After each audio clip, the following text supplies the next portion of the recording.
Meantime, two differing strategies leading up to the CNN presidential debate this week. President Biden going dark at Camp David, as we said, as Trump is campaigning among everyday Americans. How are these strategies going to pan out? Let's bring in journalist and author of the book, Second Class, Batya Ungar-Sargon. Batya, it's always great to have you.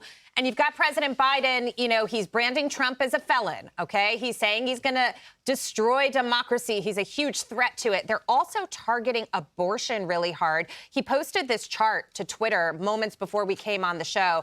And essentially he's saying, this is what Trump has done, and he's going to continue to do it. Trump did this, are the exact words there. The red states are the ones that have either banned abortion or have some sort of restriction on it. So essentially, this is the defense. It's a three-pronged defense. Do they have any offense here?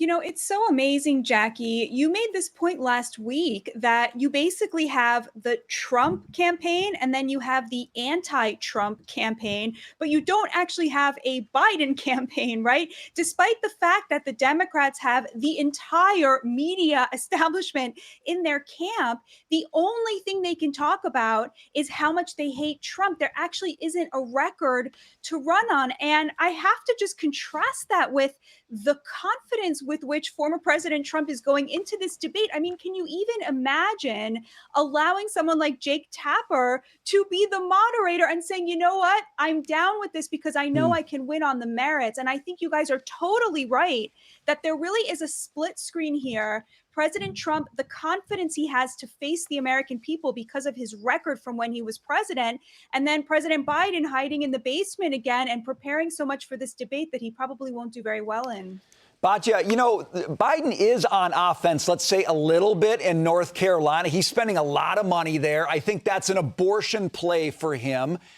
Do you think that's a state he can turn into a swing state maybe in this election? Do you know what that signals to me? It signals that they've given up on Michigan and Wisconsin. And the reason Michigan is so pivotal is because there are 600,000 auto workers there. A lot of these folks are unionized. And so President Biden assumed that they would be in his camp. But his EV mandates were so punishing to auto workers that he is hemorrhaging support among those union workers. And a lot of those people are defecting to President Trump, who is courting union workers because, of course, he has such robust support in the multiracial working class who see in President Trump a real champion. Given everything you've just described, who then would be the best VP pick?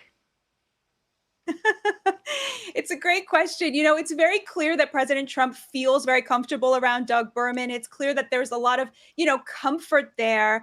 The other big names, of course, on the table are J.D. Vance and Marco Rubio. Honestly, J.D. Vance is doing such important work in the Senate. I think it would be a real mistake to uproot him there, even though he has such a robust America First policy. The thing that's really hard here is, on the one hand, Trump, I don't think is going to go for someone who he worries will upstage him. On the other hand, he wants somebody who looks like a leader, right? So there's a fine line to walk there. I think it's going to be Sarah Sanders, Batya. I'm just putting it out there. I know there's a long list of great candidates, but I think that she's pretty high on the list, and nobody's really talking about it. Great to see you as always. Thank you. Thanks so much for having me.